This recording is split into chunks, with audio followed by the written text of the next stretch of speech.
ಇನ್ನು ಬೆಂಗಳೂರಿನಲ್ಲಿ ಸಂಭವಿಸಿರುವ ಸ್ಫೋಟದ ವಿಚಾರವಾಗಿ ಮನೆಯ ಮೊದಲ ಮಹಡಿಯಲ್ಲಿ ಸ್ಫೋಟ ಆಗಿದೆ. ಮೇಲ್ನೋಟಕ್ಕೆ ಗ್ಯಾಸ್ ಲೀಕ್ ರೀತಿ ಆಗಿದೆ ಅಂತ ಹೇಳಿ ಜಂಟಿ ಪೊಲೀಸ್ ಆಯುಕ್ತ ರಮೇಶ್ ಬಾನೋತ್ ಅವರು ಹೇಳಿಕೆಯನ್ನ ಕೊಟ್ಟಿದ್ದಾರೆ. ಟೆಕ್ನಿಕಲಿ ಹಾಗೆ ಫಿಸಿಕಲಿ ಚೆಕ್ ಮಾಡಿದಂತ ಸಂದರ್ಭದಲ್ಲಿ ಏನೂ ಸಿಕ್ಕಿಲ್ಲ. ಆದರೆ ಸ್ಫೋಟಕಗಳು ಮತ್ತೊಂದು ಈ ಥರದ್ದು ಏನೂ ಸಿಕ್ಕಿಲ್ಲ. ಅಕ್ಕಪಕ್ಕದ ಮನೆಗಳಲ್ಲೂ ಕೂಡ ಪರಿಶೀಲನೆಯನ್ನ ಮಾಡಿದ್ವಿ.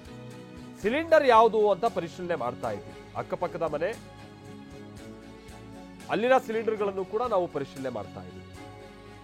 ಇನ್ನು ಬ್ಲಾಕ್ನಲ್ಲಿ ತೆಗೆದುಕೊಂಡಿದ್ರ ಅನ್ನೋದು ಪರಿಶೀಲನೆ ಆಗ್ತಾ ಇದೆ. Bomb squad, SOCO team, FSL ತಂಡ ಎಲ್ಲ ಕಾರ್ಯಾಚರಣೆ ಮುಂದುವರಿಸಿದ್ದಾರೆ ಅಂತ ರಮೇಶ್ ಬಾನೋತ್ ಹೇಳಿದ್ದಾರೆ. ಅದೀಗ ತಾವು ನೋಡಿದ್ರಲ್ಲ, ಫಸ್ಟ್ ಫ್ಲೋರಲ್ಲಿ ಎಲ್ಲಿ ಬ್ಲಾಸ್ಟ್ ಆಗಿ ಮನೆ ಬಿದ್ದೋಗಿದೆಯೋ ಮೇನ್ ಸೆಂಟರ್, ಅಲ್ಲೆಲ್ಲ ಮೇಲೆ ಇರುವ ಡೆಬ್ರೀಸ್ ಎಲ್ಲ ತೆಗೆದಿದ್ದಾರೆ. ನಮ್ಮ SDRF ಮತ್ತು ಫೈರ್ ಅವರು ಎಲ್ಲ ತೆಗೆದು ಅದಕ್ಕೆಲ್ಲಗಡೆ ಎಲ್ಲ ಚೆಕ್ ಮಾಡಿದ್ದಾರೆ. ಏನಾದರೂ ಎಕ್ಸ್ಕ್ಲೂಸಿವ್ಸ್ ಏನಾಗಿದೆಯಾ, ಏನಾದರೂ ಆ ರೀತಿಯದು ಏನಾದರೂ ಸಿಗುತ್ತೆ ಅಂತಾರೆ, ಆ ರೀತಿಯಲ್ಲಿ ಎಲ್ಲ ಚೆಕ್ ಮಾಡಿದ್ದಾರೆ.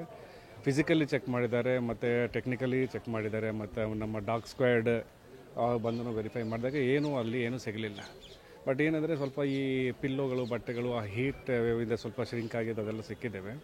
ಸೊ ಈಗೇನಾದರೆ ನೋಡೋಕ್ಕೆ ಅದು ಗ್ಯಾಸ್ ಲೀಕ್ ಆಗಿದ್ದಂತಲೇ ಕಾಣ್ತಾ ಇದೆ ಮೇಲ್ನೋಟಕ್ಕೆ. ಸೊ ಬಟ್ ಅದೇನು ಕಂಟಿನ್ಯೂ ಅಂದರೆ ಈಗ ಯಾಕಂದರೆ ಆ ಸುತ್ತಮುತ್ತಲೂ ಎಲ್ಲ ಅಬ್ಸರ್ವ್ ಮಾಡ್ತಾಯಿದ್ವಿ. ಅದು ಅವ್ರ ಮನೆಯಲ್ಲಿ ಒಂದು 12.5 kg ಗ್ಯಾಸ್ ಸಿಲಿಂಡರ್ ಒಂದು ಇದ್ದು ಅಂತ ಹೇಳ್ತಾರೆ. ಸೊ ಅದು ಎಲ್ಲಿ ಹೋಗಿದೆ ಅದನ್ನು ವೆರಿಫೈ